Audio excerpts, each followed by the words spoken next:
as we come to this book of Deuteronomy, this second reading of the law, as it's often termed, we see the book opens with an explanation of purpose and intent. These are the words of Moses spoken to all Israel. And we'll remember Moses from his birth in Egypt, his confrontation with Pharaoh, his encounter with God through the burning bush, and then his call to lead Israel. And now he and they stand, and we get this huge amount of geographical detail on their location. And I just want to share this map with you. Gives us a little bit of an idea of what's going on. Some commentators would suggest all of this detail in verse 1, this geographical sort of placement, is difficult to work out exactly where it is. But what we get is the sense of their sort of on the east of the Jordan, Moab. And as we saw on the map at the introduction, they're just somewhere in this region here. And they're looking across the Jordan into the land of Canaan, which is the land that God had promised. And then we get verse 2, and we get those words that must have stung. 11 days.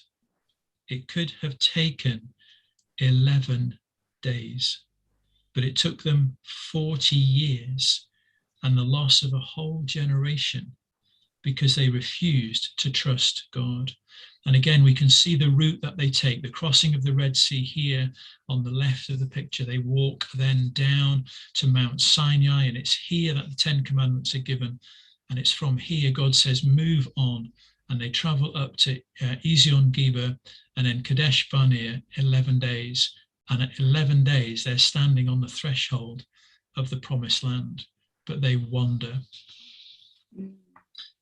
And looking then at the breadth and the theme of this chapter, and I'll just stop sharing that for now. We can look at that later on. We see then in verses 5 to 25 how Moses reminds them of God's care and God's promise.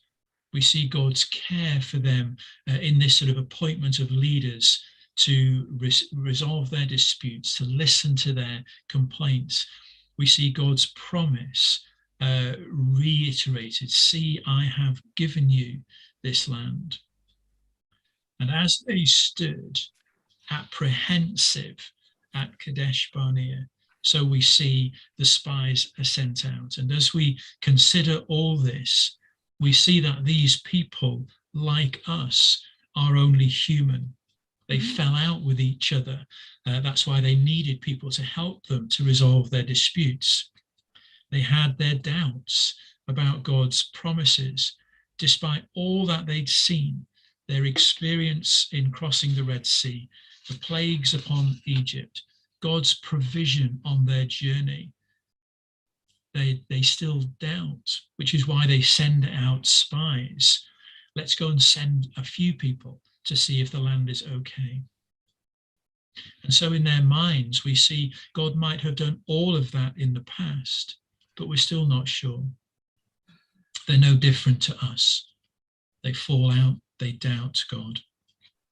And then in verses 26 to 46, we see the tragic outcome of their doubt.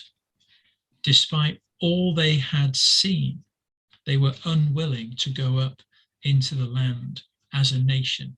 And so they send these 12. They rebelled, not against Moses, but against God.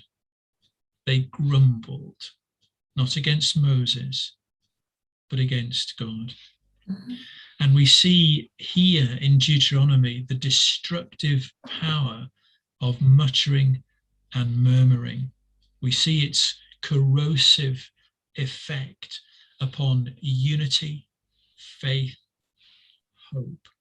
Moses says to them, you did not trust God. We see how they put earthly, physical things as being bigger than God. And by doing that, they diminish God. Because what they're saying in reality is God might well have been able to have done that then, but he can't do this. And God's response, a generation are condemned for their lack of faith. A whole generation lost because 11 men came back and said, it can't be done. And only one, Joshua, said it could. And like I've just said, we just see that sort of corrosive effect, how fast this grumbling and murmuring spread and how hard to stop. And a generation later, here they are. And I wonder what went through their minds. And we see here a lesson for us today. Trust, faith, hope. As we stand on thresholds, whether it's a threshold emerging from this global pandemic, whether it's a threshold of starting something new. Trust, faith, hope, as we stand on a threshold. Trust, faith, hope in our leaders, in our God. So I'll stop there, and I'm sure there's going to